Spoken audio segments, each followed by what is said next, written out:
రేవంత్ రెడ్డి గారు మమ్మల్ని ప్రభుత్వంలో విలీనం చేయాలని అని చెప్పేసి కూడా అవుట్ సోర్సింగ్ ఉద్యోగులందరూ కూడా ఇక్కడ ఇందిరా పార్క్ దగ్గర ధర్నా చేస్తున్న పరిస్థితి కనిపిస్తా ఉంది. ప్రస్తుతం మనతో పాటు ఒక అవుట్ సోర్సింగ్ ఉద్యోగి ఉన్నారు, వారితో మాట్లాడే ప్రయత్నం చేద్దాం. అన్న నమస్తేనే. నమస్తే. ఏందన్న సమస్యలు ఏంటి, అసలు ఎందుకోసం ధర్నా చేస్తా ఉన్నారు? మాకు అవుట్ సోర్సింగ్ ఉద్యోగులు దాదాపుగా 10 సంవత్సరాల నుండి 20 సంవత్సరాల నుండి కొంతమంది 30 సంవత్సరాల నుండి కూడా మొత్తం అవుట్ సోర్సింగ్ ఉద్యోగాలు పనిచేస్తున్న ప్రతి డిపార్ట్మెంట్ లో అయితే ఇప్పటికీ 5 లక్షల మంది నిర్ధారణ అయింది. 5 లక్షల మంది ఇప్పటికీ టోటల్ గా మన రాష్ట్రంలో పనిచేస్తున్నట్టు నిర్ధారణ చేసిండు. అయితే కొన్ని మధ్యలో కూడా బోకస్ ఉద్యోగాలు ఉన్నాయి అవి ఇవి అని చెప్పి కూడా ఆయన వేరే తీసేసిండు కొంతమందికి. అది నిజం, వాస్తవం ఉన్నది, పెట్టుకోండి, కాదంటలేము. కాకపోతే మేమేమంటున్నాం అంటే ఏజెన్సీ వ్యవస్థను రద్దు చేసి కార్పొరేషన్ వ్యవస్థను పెట్టాలి. ఎందుకంటే కార్పొరేషన్ ఒక కమిటీ పెట్టేసి మాకు న్యాయం చేయాలి. ఇంకో విషయం ఏంటంటే ఈ రోజు సీఎం సార్ కూడా ఒక జడ్పీటీ స్థానం నుండి ఈ రోజు సీఎం వరకు అయింది. మీరు ఇంత మంచి పదవికి వచ్చిండ్రు కాబట్టి మాకు అవుట్ సోర్సింగ్ ఉద్యోగులకు న్యాయం ఎప్పుడైతే చేస్తారో మేము కూడా తెలుసా మిమ్మల్ని తలుచుకుంటామని చెప్పి మేము కోరడం అన్నాడు. ఏజెన్సీ వ్యవస్థ వల్ల మీకు ఏం నష్టం జరుగుతుంది? ఏజెన్సీ వ్యవస్థ అంటే ఇప్పుడు 15,600 జీతం ఒక ఉద్యోగికి అనుకోండి, 22,500 జీతం ఒక ఉద్యోగికి అనుకోండి. అయితే దాంట్లో ఏమైతుంటే 15,600 జీతం ఉంటే 13,600 వస్తుంది. అంటే ఎంత కట్ ఆఫ్ అవుతుంది? అక్కడ దాదాపుగా 2,500 కట్ అవుతుంది. అంటే ఒక ఉద్యోగి దగ్గర 3,000 4,000 రూపాయలు కట్ అయ్యే వల్ల అదే నేరుగా మీరు పెడితే మాకన్నీ మా అకౌంట్ లోకి వచ్చినప్పుడు మేము కూడా 10 రూపాయలు పొందినట్టు కదా. మేము అది ఆలోచించేద్దాం. ఏజెన్సీ ద్వారా నష్టం ఎందుకంటే ఇదే నష్టం. ఏజెన్సీ రద్దు చేసి సమాన పనికి సమాన వేతనం సుప్రీంకోర్టు తీర్పిచ్చిందండి. సుప్రీంకోర్టు ఎప్పుడో తీర్పిచ్చింది. ప్రతి ఏమున్నా కూడా ఉద్యోగులకు సమాన పనికి సమాన వేతనం ఇవ్వాలి. సమాన పనికి ఏడ ఉంది? కనీసం ఒక ఉద్యోగికి సమాన పనికి సమాన వేతనం అన్నప్పుడు 26,000 జీతం కంటే ఎక్కువనే ఉండాలి. ఆ 26,000 జీతం కూడా లేదు ఇక్కడ. ఇప్పుడు పరిస్థితి అదైందన్నట్టు. ఉన్న 13,000 నుండి 15, ఇప్పుడు నా ఏజ్కి నేను ఎంత జీతం తీసుకోవాలండి మీరు చెప్పండి. నా ఏజ్కి నాకు ఎంత జీతం ఉండాలి? ఇప్పుడు నాకు తెలుసా చూస్తే 15,600 నుండి ఇప్పుడు ఉన్నది 13,500 వస్తుంది. ఎవరైనా ఉద్యోగస్తులు అడుగుతారు, వేరే వాళ్ళు ఎవరైనా అడుగుతారు, సార్ మీకు జీతం ఎంత అని అడుగుతారు. ఒక మాట నేను 50,000 చెప్పుకోవాలా? చెప్పలేము కదా. అది ఏదో అవుట్ సోర్సింగ్ లో చేస్తున్నా కొంత మేరకు వస్తుందంట. అంటే పిల్లలకు కనీసం తెలుసా, పిల్లలకు ఇంట్లో కూడా ఎల్లని పరిస్థితుల్లో డ్యూటీలు చేస్తున్నాము. రెగ్యులర్ ఉద్యోగులకి అవుట్ సోర్సింగ్ ఉద్యోగులకు మధ్య తేడా ఏంది అసలు? రెగ్యులర్ ఉద్యోగులకు అవుట్ సోర్సింగ్ ఉద్యోగులకు అంటే వాళ్ళకి 1 తారీఖు నాడు జీతాలు పడతాయి, వాళ్ళు సంతోషంగా ఉంటారు. రెగ్యులర్ ఉద్యోగులు చదువుకొని జాబులు కొట్టారు, మీరేమో డైరెక్ట్ నియామకం అయ్యారు, అంతేనా? డైరెక్ట్ మేము కూడా చదువుకున్నాము, మాకు రిక్రూట్మెంట్ అయింది. మా కలెక్టర్ నుండి కూడా ఆర్డర్ కాపీస్ వచ్చినాయి. ఏమంటే అవుట్ సోర్సింగ్, ఒక సంస్థ అవుట్ సోర్సింగ్ పెడితే డైరెక్ట్ అమౌంట్ వీళ్ళకి ఇంత పోదు. అదే నేరుగా 50,000 ఉంది. ఇప్పుడు ఒక ఉద్యోగికి రెగ్యులర్ ఉద్యోగానికి 50,000 ఉంది సార్. ఇప్పుడు 50,000 కంటే తక్కువ లేదు, ఒక 30,000 కంటే తక్కువ లేదు జీతం వాళ్ళకి. డిపార్ట్మెంట్ లో చూసుకున్నట్టయితే అటెండర్ కి లక్షలకు పైగా జీతాలు ఉన్నాయి. లక్షల పైన జీతాలు ఉన్నప్పుడు 13,000 నుండి 15,000 నుండి 20,000 వరకు జీతాలు మేము వేసేది. అంటే ఎంత గవర్నమెంట్ మేము ఎంత న్యాయం చేస్తున్నట్టు మీకు అట్లా అనుకుంటే కూడా. అందుకని చెప్పి మేము ఏమంటున్నామంటే వాళ్ళకంత జీతం ఉన్నప్పుడు మాకు కూడా సమాన పనికి సమాన వేతనం ఇచ్చేసి అదే 1 తారీఖు నాడు మాకు జీతం ఇచ్చేస్తే మేము కూడా కదా సార్ నేరుగా మాకు కూడా 1 తారీఖు జీతాలు పడతాయని చెప్పి మాకు ఆలోచన ఉంటది. అన్ని కూడా మాకు సేపు ఉంటది కదా. ఇప్పుడు రెగ్యులర్ ఉద్యోగాలకు మాకు తేడా మీరు క్వశ్చన్ బాగా అడిగింటుంది. వాళ్ళది ఏంటంటే నేనంటూ ఒక అటెండర్ కానివ్వండి ఏది ఉన్నది రెగ్యులర్ ఉద్యోగాలకు జీతాలు ఇంత జీతాలు ఉన్నాయి, మాకేమో జీతాలు పూరా తక్కువ. అంటే పని భారం ఏమన్నా తక్కువ ఉంటుందా మీకు? పని భారం ఎక్కువ ఉంటుంది, బెదిరింపులు ఎక్కువ ఉంటాయి. మళ్ళీ పని భారం అంటే నీవు టైం వరకు చేస్తావా లేదా, డ్యూటీ కాకపోతే మనం ఉంటేనేమో ఆడ వరకు చేయి, వర్క్ చేసిపో. మళ్ళీ బెదిరింపులు ఎక్కువ ఉంటాయి అవుట్ సోర్సింగ్ పైన. రెగ్యులర్ వాళ్ళు ఇప్పుడు ఆ సంస్థలు రెగ్యులర్ వాళ్ళు తక్కువ ఉంటారు, అవుట్ సోర్సింగ్ వాళ్ళు ఎక్కువ ఉంటాం. ఇప్పుడు నేను గవర్నమెంట్ జనరల్ హాస్పిటల్ మహబూబ్నగర్ లో ఉంటా. ఇప్పుడు ఆడ ఉద్యోగులు తక్కువ అయినా కూడా అవుట్ సోర్సింగ్ వాళ్ళు దాదాపుగా 100 మంది ఉంటాం. మేము మా పనులు మేము చేసినా కూడా తెలుసా, అయినా కూడా మాకు బెదిరింపులు ఎక్కువ. అవుట్ సోర్సింగ్ అంటే రెగ్యులర్ వాళ్ళ మాట కూడా వినాలి మేము. ఆ టైం అట్లా పరిస్థితి ఉంది. గవర్నమెంట్ ఉద్యోగి జీతం మీ అవుట్ సోర్సింగ్ ఉద్యోగుల జీతాలు ముగ్గురుతో సమానం. ముగ్గురు కాదు, 4తో సమానం. నేను అనేదంటే ఒక్క రెగ్యులర్ ఉద్యోగికి ఉన్న జీతము మాకెంత తెలుసా, 4కి ఇదైతుంది. అదే విధంగా ముగ్గురుతో ముగ్గురు చేసే పని ఒక్కడే చేస్తున్నాడు. ముగ్గురు చేసే పని ఒక్కడే ఎట్లా చేస్తాడు? మేము లేకుంటే ఎట్లా చేస్తాడు అవతల? జీతం అదే కదా మేము అడిగేది. ఇప్పుడు మేము అడిగేది అదే, జీతము తక్కువ ఎందుకు మాకి? జీతం తక్కువ, ఇంకోటి సమాన పనికి సమాన వేతనం లేదు సుప్రీంకోర్టు అన్నట్టు. ఇంకా మరీ ఇంకోటి ఏంటంటే మాకు వచ్చే జీతాలు కూడా టైంకు లేకుంటాయి. 3 నెలలు 2 నెలలు 4 నెలల వరకు ఒకసారి పెండింగ్. ఇప్పుడు మార్చి దాటిపోతే పరిస్థితి ఏందో తెలియదు. మార్చి వరకు బడ్జెట్ ఉందంటున్నారు అంత ఇప్పటి వరకు. మార్చి దాటిపోతే ఎంత ఉందో అసలు మాకు తెలియదు, అసలు పరిస్థితి ఎట్లయితుంది అనేది. అందుకని చెప్పి ప్రభుత్వాన్ని మేమేం కోరుతున్నాం అంటే బయట కూడా చూసుకున్నట్టయితే సరుకుల ధరలు పెరుగుతా ఉన్నాయి, కొన్ని వస్తువుల ధరలు కూడా పెరుగుతా ఉన్నాయి, మీ జీతాలు మాత్రం అక్కడనే ఉంటున్నాయి. ఎక్కడ ఉంటది ఇప్పుడు సరుకుల ధరలు పెరుగుతున్నాయి. ఏమంటే గడుపుతున్నాం కాలాలందరం ఏదో నడవాలని చెప్పి, కానీ ఏమంటే కుటుంబం అనేది ఒకటి మా పైన ఉన్నదని కుటుంబాన్ని పోషించుకోవాలి, ఏ రకంగా పోషించుకోవాలని ఆ రకంగా మేము పనిచేయడం జరుగుతుంది. పని చేసినా కూడా మేము అనేది ఏంటంటే గవర్నమెంట్ కు ఇప్పుడు కూడా ఈ గవర్నమెంట్ కు కోరేది ఏంది, సీఎం సార్ గారికి దయచేసి మాకు ఖచ్చితంగా రెగ్యులరేషన్ కాకుండా కూడా ఏజెన్సీని రద్దు చేసి సమాన పనికి సమాన వేతనం ఇచ్చేసి ఏజెన్సీ రద్దు చేసి నేరుగా మాకు జీతాలు వచ్చేటట్టు చేస్తే మంచిదని కోరుకుంటూ. రేవంత్ రెడ్డి గారు చెప్తా ఉన్నారు ఇది ప్రజాపాలన, మాది ప్రజా ప్రభుత్వం అని చెప్తా ఉన్నారు. మరి మీ సమస్యలు ఆయన తీరుతాడని చెప్పేసి ఆయన నమ్మకం ఉందా అన్న మీకు? ప్రజాపాలన అని అంటున్నాడు, పనులు చేస్తున్నాడు, మేము కాదంటలేను.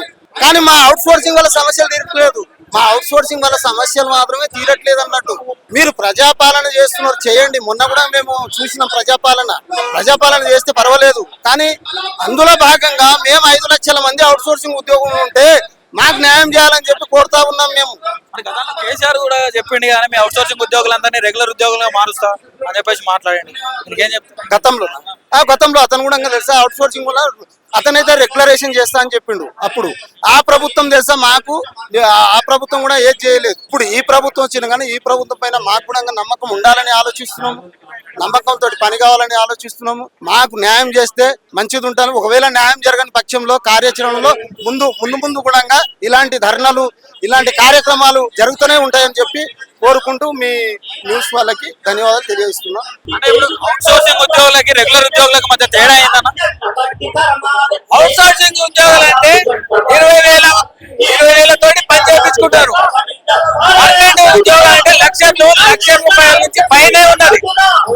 వాళ్ళకి టీఏలు ఉంటాయి, సంవత్సరానికి ఒక ఇంక్రిమెంట్ ఉంటుంది, అన్ని విధాల లీవులు, ప్రతి లీవులు వాళ్ళకు ఉపయోగించిన పండుగలు కానీ ప్రతి వాళ్ళకి ఉపయోగం ఉంటుంది. అవుట్ సోర్సింగ్ చేయడానికి ఏ పండుగ లేదు, ఏ విధానం లేదు, ఏ లీవ్ లేదు. ఎట్టి చాకరీ చేసేవాల్సిందే. 30 రోజులు, నెలకు 30 రోజులు ఎట్టి చాకరీ చేయవలసిందే. వానికి బ్రతుకు న్యాయం లేదు. పనిలో గానీ పని గంటలలో గానీ వాళ్ళకు మీకు ఏమైనా తేడా ఉన్నదా? మరి పని గంటలు వాళ్ళు 8 అవర్స్ చేస్తే మేము ఇంకో 4 గంటలు ఎక్స్ట్రా చేయవలసి వస్తుంది. చెప్పినట్టు వినవలసి వస్తుంది. వినకపోతే మీకు తోటి మాకు అవసరం లేదన్న విధానం కూడా ముందుకు తీసుకొస్తున్నారు. ఆ విధానం కూడా ఇప్పుడు అధికారులు మాపై పెత్తనము చెలాయించి మమ్మల్ని దేశించే అవకాశం ఉన్నది. మేము ఏమైనా ఎక్కువ మాట్లాడినామంటే రేపటి రాకు ఆ విధానం. డిపార్ట్మెంట్ లో పనిచేస్తా ఉన్నాను, జిహెచ్ఎంసీ ట్రాన్స్పోర్ట్. ఇప్పుడు మీ నెల సాలరీ ఎంత? 20,000. ఇప్పుడు పిఎఫ్ ఎస్ఐ కట్ అయిపోతుంది, అందులో వచ్చేది 19,500.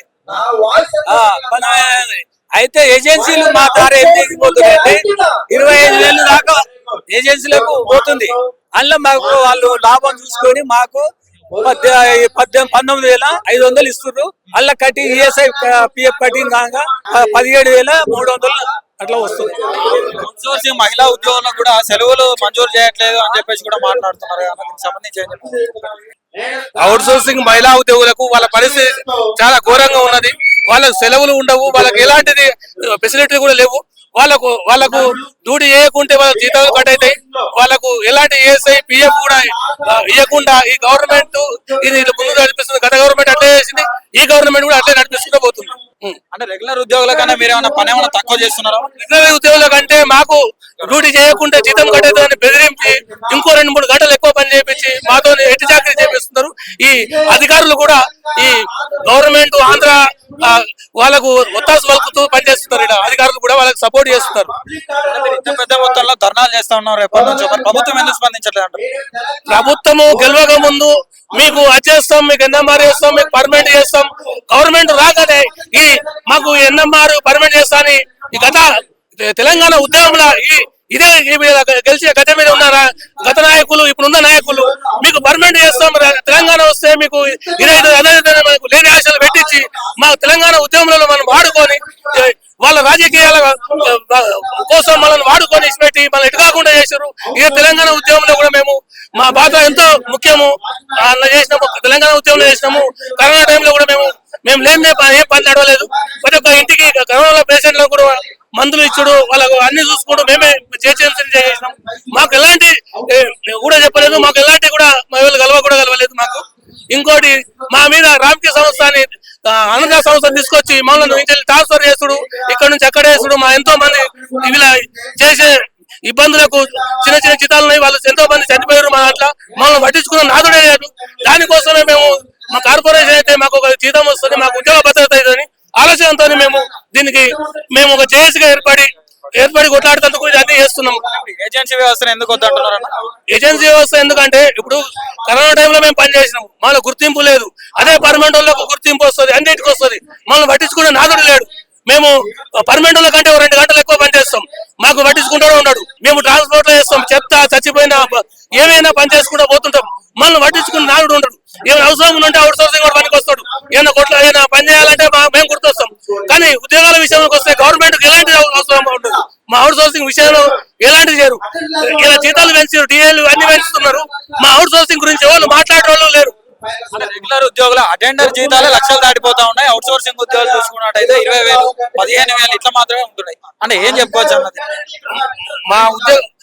మా ఉద్యోగానికి 1,50,000 ఉన్నాయి జీతం, మాకు 16,000 వస్తాయి.